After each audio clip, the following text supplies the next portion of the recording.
राम मंदिर की कहानी मस्जिद बनने के 330 साल बाद शुरू हुई थी हक की जंग। 134 साल चली कानूनी लड़ाई, जाने सब कुछ। भगवान राम की नगरी अयोध्या में 22 जनवरी को श्री राम मंदिर में रामलला की प्राण प्रतिष्ठा हो गई। अयोध्या में बना राम मंदिर भारत समेत दुनिया भर में फैले हिंदुओं के लिए आस्था का बड़ा केंद्र बनकर उभरेगा। आज जो भव्य राम मंदिर आकार ले रहा है, उसके पीछे दशकों तक चली लंबी कानूनी लड़ाई है। अयोध्या में राम मंदिर निर्माण का सफर काफी चुनौतियों भरा रहा है।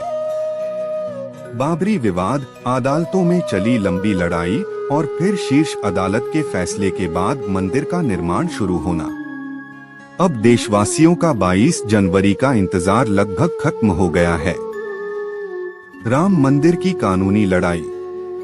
1528 अयोध्या में राम जन्मभूमि पर मस्जिद बनने से शुरू हुआ विवाद। आइए अब आपको इतिहास में लेकर चलते हैं।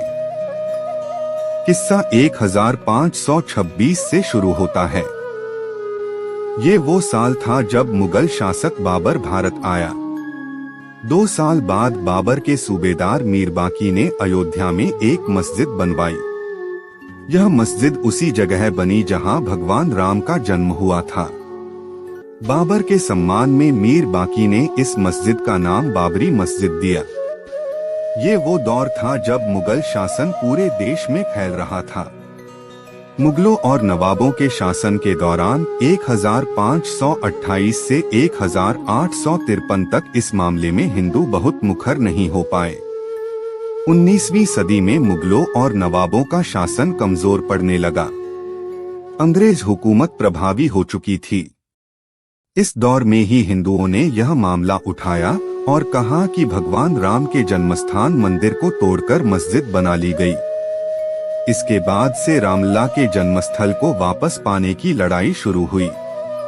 1858 बाबरी मस्जिद बनने के 330 साल बाद हुई पहली FIR। मीर बाकी के मस्जिद बनाने के 330 साल बाद 1858 में लड़ाई कानूनी हो गई, जब पहली बार परिसर में हवन पूजन करने पर एक FIR हुई। अयोध्या रिविजिटेड किताब के मुताबिक 1 दिसंबर 1858 को अवध के थानेदार शीतल दुबे ने अपनी रिपोर्ट में बताया कि परिसर में चबूतरा बना है।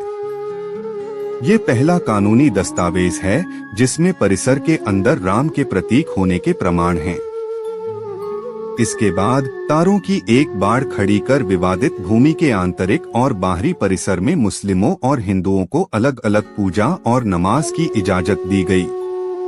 1885 जब अदालत पहुंची राम के लिए पक्के घर की बात। 1858 में हुई घटना के 27 साल बाद 1885 में राम जन्मभूमि के लिए लड़ाई अदालत पहुंची। जब निर्मोही अखाड़े के महंत रघुबर दास ने फैजाबाद के न्यायालय में स्वामित्व को लेकर दीवानी मुकदमा दायर किया। दास ने बाबरी ढांचे के बाहरी आंगन में स्थित राम चबूतरे पर बने अस्थायी मंदिर को पक्का बनाने और छत डालने की मांग की। जज ने फैसला सुनाया कि वहां हिंदुओं को पूजा अर्चना का अधिकार है, लेकिन वे जिलाधिकारी के फैसले के खिलाफ मंदिर को पक्का बनाने और छत डालने की अनुमति नहीं दे सकते। 1949 मूर्तियों का प्रकटीकरण। एक ओर जहां देश भर में अंग्रेजों के खिलाफ आंदोलन चलाकर आजादी लेने की मुहिम जारी रही, वहीं दूसरी ओर राम जन्मभूमि की लड़ाई भी जारी रही। देश के आजाद होने के 2 साल बाद 22 दिसंबर 1949 को ढांचे के भीतर गुंबद के नीचे मूर्तियों का प्रकटीकरण हुआ। 1950 आजादी के बाद पहला मुकदमा। आजादी के बाद पहला मुकदमा हिंदू महासभा के सदस्य गोपाल सिंह विशारद ने 16 जनवरी 1950 को सिविल जज फैजाबाद की अदालत में दायर किया। विशारद ने ढांचे के मुख्य गुंबद के नीचे स्थित भगवान की प्रतिमाओं की पूजा अर्चना की मांग की। करीब 11 महीने बाद 5 दिसंबर 1950 को ऐसी ही मांग करते हुए महंत रामचंद्र परमहंस ने सिविल जज के यहाँ मुकदमा दाखिल किया। मुकदमे में दूसरे पक्ष को संबंधित स्थल पर पूजा अर्चना में बाधा डालने से रोकने की मांग रखी गई। 3 मार्च 1951 को गोपाल सिंह विशारद मामले में न्यायालय ने मुस्लिम पक्ष को पूजा अर्चना में बाधा न डालने की हिदायत दी। ऐसा ही आदेश परमहंस की तरफ से दायर मुकदमे में भी दिया गया। 1959 निर्मोही अखाड़े ने मांगी पूजा अर्चना की अनुमति।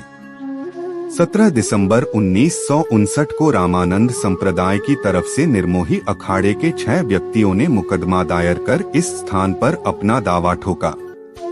साथ ही मांग रखी कि रिसीवर प्रियदत्त राम को हटाकर उन्हें पूजा अर्चना की अनुमति दी जाए। यह उनका अधिकार है। मुकदमों की कड़ी में एक और मुकदमा 18 दिसंबर 1961 को दर्ज किया गया। ये मुकदमा उत्तर प्रदेश के केंद्रीय सुन्नी वक्फ बोर्ड ने दायर किया। कहा कि यह जगह मुसलमानों की है। ढांचे को हिंदुओं से लेकर मुसलमानों को दे दिया जाए। ढांचे के अंदर से मूर्तियां हटा दी जाएं। ये मामले न्यायालय में चलते रहे। फैसलों की बात करें उससे पहले रामकाज के लिए हुए कुछ और आंदोलनों की तरफ चलते हैं।